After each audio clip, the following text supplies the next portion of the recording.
Magandang hapon mga Pinoy-Rambo, mga Karambo, magandang hapon. Balik tayo sa channel natin at Pinoy Rambo. Mayroon lang tayong panoorin dito at bigyan natin ng suggestion, opinion. Ayun, yung mga comment, reaction yan. Bigyan natin to. Mayroon tayong panoorin, galing ito sa Damos. Ang the third and the final Spider Philippine Air Defense System. Ito maganda to. Dapat talaga mayroon tayong mga air defense system dahil ang labanan ngayon ay nasa kalawakan na, nasa ere. Bihira na lang ang man-to-man kumbatan. Pero bago ka kumbatin, bago ka iman-to-man, pahinain ka muna ng air defense.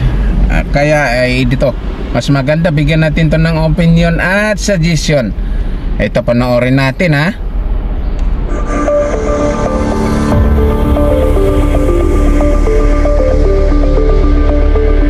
Sus.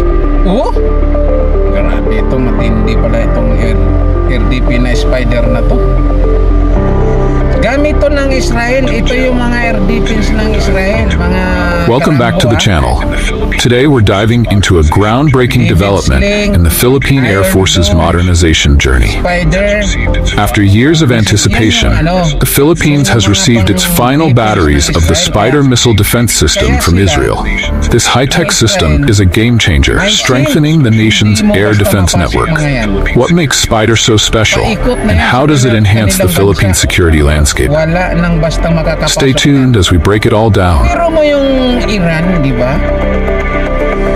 Unang lusob ng Iran, ilang Another good news for the Philippine Air Force. The third and final Spider Philippines Air Defense System, SPADS, acquired under the Ground-Based Air Defense System Acquisition Project, has been delivered to the Philippine Air Force.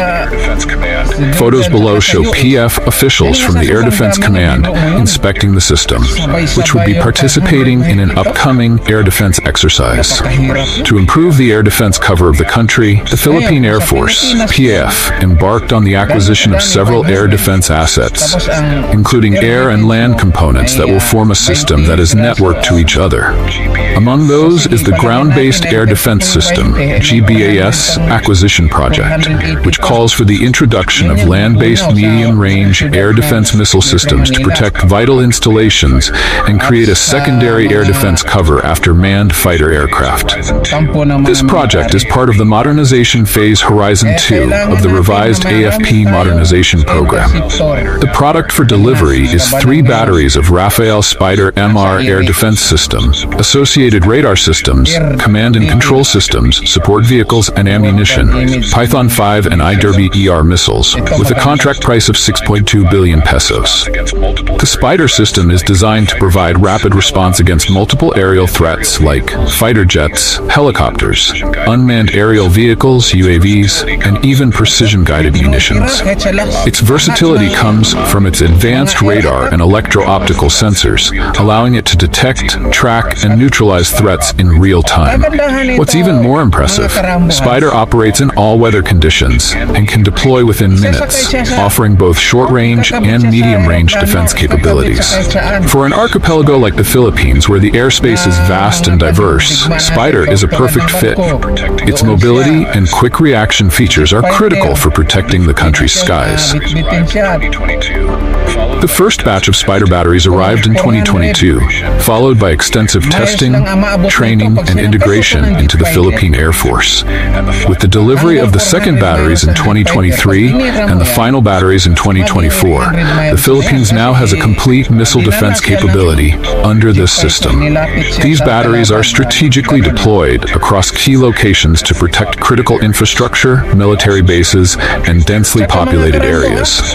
They also strengthen the country's country's territorial defense, especially in sensitive areas like the West Philippine Sea. Battery, isang sasakyan yon. Completing the Spider system's delivery marks a significant leap forward for the Philippine Air Force and the country's overall security strategy. Isang sasakyan. Additionally, this milestone underscores the strengthening of defense ties between the Philippines and Israel. By acquiring advanced systems like Spider, the Philippines is not just upgrading its capabilities, but also laying the groundwork for future collaborations in defense technology. In conclusion, the Spider missile defense system represents a bold step forward for the Philippine Air Force. With its final batteries now in place, the system bolsters the nation's defense capabilities and reinforces its readiness to protect its skies and sovereignty. What do you think about this achievement? Is the Spider system the defense upgrade the Philippines needs, or is more to be done? Let us know your thoughts in the comments below. Don't forget to like this video, share it with fellow defense enthusiasts, and subscribe to our channel for more military and dense news updates. Thanks for watching, and see you next time. Pag nasukol na sila yan yung nuclear, ititira na yan. Pag hindi makuha-kuha, katulad ng Ukraine nga ngayon, di ba? Ilang taon na, hindi naman sila tinira ng nuclear ni Putin. Dahil hindi nga basta ipalabas mo yung nuclear bomb mo. Dahil nako, hindi na mapigilan yung ibang bansa na may nuclear bomb. Babanat pa rin ang babanat yun.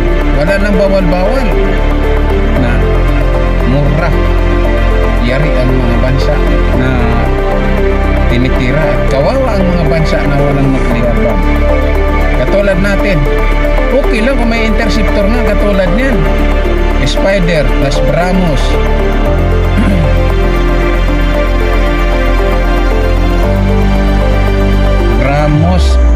Ang BrahMos natin medyo marami na.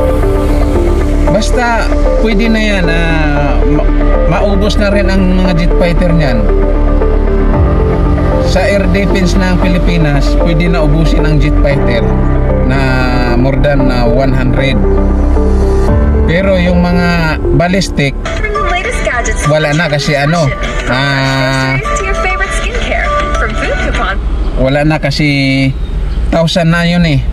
1,000 na ang bilang ng ballistic ng kalaban, katulad ng China. Sa 6,000 daw ang ballistic missile nila eh. Biro mo yung 6,000 na yun. Noon pa yan ha. Hindi pa declare yung iba. Ang declare ng sa Amerika 7,000. Yung China halos 6,000. Kaya hindi pa dineclare yung iba dyan ha. Kasi patago na yan dahil nga sa, di ba, magkainitan na. Kaya lihim na yan. Pangalawa, nag-double time na mga yan. Gawa ng gawa.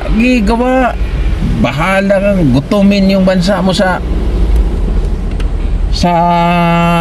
walang budget. Basta ang defense ng China may budget. Gawa ng gawa yan.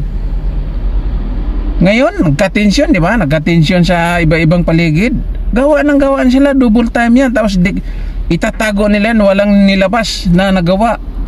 Yung dineclare ng ballistic at saka nuclear, mga nakaraan pa yan. Pero ngayon,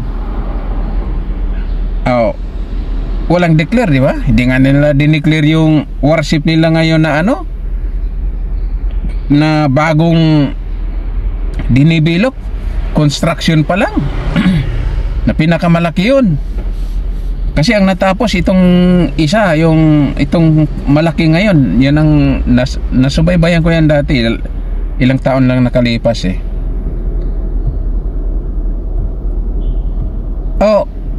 Anong masasabi nyo mga karambo? Mag-comment lang kayo dyan sa comment section at anong opinion nyo at suggestion. Basta ang suggestion ko, padamihin. Yun lang. Wala nang iba. Over and out.